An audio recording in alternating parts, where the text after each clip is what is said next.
দেশের তরুণ রক মিউজিশিয়ানদের প্রতিভা বিকাশের লক্ষ্যে শুরু হচ্ছে নতুন talent hunt reality show the case. বুধবার অনুষ্ঠিত সংবাদ সম্মেলনে এ বিষয়ে নানা তথ্য জানান আয়োজকরা। রক সঙ্গীতের উর্বর ভূমি বাংলাদেশ।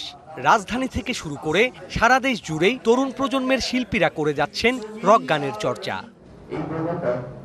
দেশের উদীয়মান রকারদের জাতীয় পর্যায়ে প্রতিষ্ঠিত করার লক্ষ্যে শুরু হচ্ছে এই প্রতিযোগিতা। আয়োজকরা জানান, দেশ জুড়ে অনলাইন অডিশনের মাধ্যমে শীর্ষ ১০০ প্রার্থী নির্বাচিত হবে প্রথম রাউন্ডের জন্য।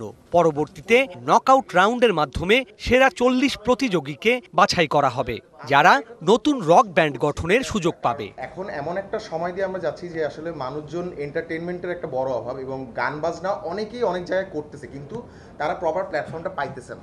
নগদের সর্বোচ্চ বার ১৬৭ টাকা রিচার্জে পাবেন ১ লাখ টাকা পুরস্কার। আরও আছে প্রতি সপ্তাহে পুরস্কার ও ক্যাশব্যাক। বাংলাদেশের মিউজিক ইন্ডাস্ট্রিকে আরও প্রপারলি ফাংশন করার জন্য, সাস্টেইনেবল করার জন্য we have to make sure যে তাদের প্রপার ইকোসিস্টেমটা আছে। বর্ণাঢ্য এই প্রতিযোগিতায় তত্ত্বাবধানে থাকছেন ফুয়াদ নাসের বাবু, মানাম আহমেদ, মনিরুল ইসলাম টিপুর মতো গুণী শিল্পীরা। অ্যামেজিং এক্সপেরিয়েন্স হবে যে বাংলাদেশের নেশন ওয়াইড অনেকগুলো ট্যালেন্ট আছে, তাদের পারফরমেন্স দেখবো, এবং এটা আমাকে খুব আন্দোলিত করবে আসলে। সো আলটিমেটলি কিন্তু একটা সবকিছু একটা প্ল্যাটফর্ম দরকার হয়, এবং অনেক দিন পরে যে আমরা একসাথে একটা কম্পিটিশন করতে পারতেছি, যেখানের মাধ্যমে আমরা নতুন next big band, next big singer, next big guitarist, তাদের সবাইকে একসাথে আমরা দেখতে পারবো।